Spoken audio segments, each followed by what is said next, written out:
ನನಗೆ ಕೇಳಿದ್ರೆ ಖಂಡಿತವಾಗಿಯೂ ಕೂಡ ಮಾಡಬಾರ್ದು. ಸಹಜ ಸ್ಥಿತಿಗೆ ಪಂಜಾಬ್ನ ಅಮೃತಸರ ಇದೆ.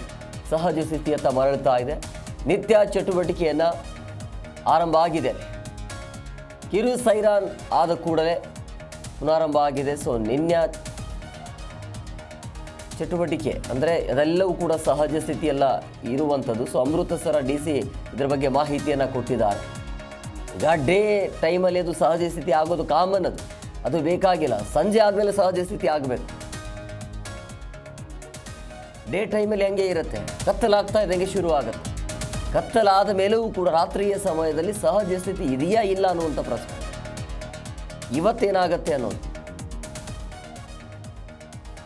DC ಇದರ ಬಗ್ಗೆ ಮಾಹಿತಿಯನ್ನು ಕೊಟ್ಟಿದ್ದಾರೆ. ಅಮೃತಸರ ಈಗ ಸಹಜ ಸ್ಥಿತಿಯತ್ತ ಸಾಗ್ತಾ ಇದೆ ಅಂತ ದೃಶ್ಯಾವಳಿಯಲ್ಲಿ ಕೂಡ ನೀವು ಗಮನಿಸ್ತಾ ಇದ್ದೀರಿ. ಪಂಜಾಬ್ನ ಅಮೃತಸರದಲ್ಲಿ ಜನ ಹೊರಗಡೆ ಬಂದು ತಮ್ಮ ತಮ್ಮ ಕೆಲಸದ ಕಡೆ ಗಮನ ಕೊಡ್ತಾ ಇದ್ದಾರೆ. ಜನ ಓಡಾಡ್ತಾ ಇದ್ದಾರೆ.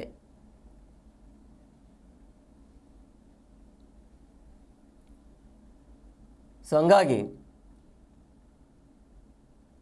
ಜಮ್ಮು ಕಾಶ್ಮೀರ ಆಗಿರ್ಬೋದು, ಪಂಜಾಬ್, ಗುಜರಾತ್ ಅಲ್ಲಿರುವಂಥ ಗಡಿಭಾಗದಲ್ಲಿರುವಂಥ ಜನ ಆತಂಕದಲ್ಲಿದ್ದಾರೆ.